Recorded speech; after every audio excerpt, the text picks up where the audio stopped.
اگر آپ کے والدین آپ سے راضی نہیں ہیں تو سمجھ لیں آپ کی فاتح پڑھ لی گئی ہیں، یعنی سمجھ لیں کہ ابھی کچھ بھی باقی نہیں رہا۔ اللہ تبارک و تعالیٰ قرآن مجید میں ارشاد فرماتا ہے وَبِالْوَالِدَيْنِ احسانا، کہاں فرماتا ہے وَقَضَىٰ رَبُّكَ أَلَّا تَعْبُدُوا إِلَّا إِيَّاهُ وَبِالْوَالِدَيْنِ احسانا، اللہ کے سوا کسی کی عبادت نہ کرو،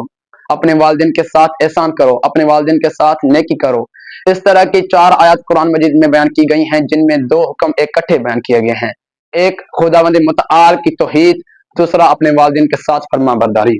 جب معصومین علیہ السلام سے پوچھا گیا کہ یہ 4 مقاموں پر 2 حکم ایک جیسے کیوں آئے ہیں، تو بیان فرمایا کہ خداوند متعال کی ذات بیان کرنا چاہتی تھی کہ جتنا مجھ اللہ کی توحید ضروری ہے اتنا اپنے والدین کے ساتھ فرما برداری ضروری ہے، جتنا شرک سے بچنا ضروری ہے اتنا اپنے والدین کی نافرمانی سے بچنا ضروری ہے۔ کہیں ایسا نہ ہو کہ آپ کے والدین آپ سے راضی نہ ہوں اور آپ دنیا سے چلے جائیں۔ اگر کسی انسان کے والدین اس سے راضی ہیں،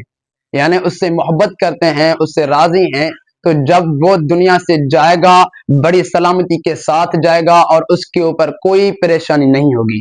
ہاں درست ہے، ممکن ہے کہ آپ کے والدین آپ سے زیادہ تجربے کار نہ ہوں، آپ سے زیادہ علم حاصل نہ کیا ہو، ممکن ہے، احتمال ہے کہ آپ اپنے والدین سے زیادہ علم حاصل کر لیا ہو، لیکن وہ دعائیں جو والدین کی آپ کے لیے ہیں، وہ قلب جو والدین کا آپ کے لیے ہیں، وہ والدین جو آپ کے لیے دنیا کے تمام حالات کو تبدیل کر سکتے ہیں، وہ والدین جو آپ کے لیے دنیا کی تمام پریشانیوں کو اٹھا سکتے ہیں، اگر آپ اپنے والدین کے ساتھ محبت کرتے ہیں، ان کی دعائیں آپ کے ساتھ ہیں، تو سمجھ لیں اگر دنیا کا پہاڑ آپ کے سامنے آ جائے تو وہ ریزہ ریزہ ہو سکتا ہے۔ والسلام علیکم ورحمۃ اللہ وبرکاتہ۔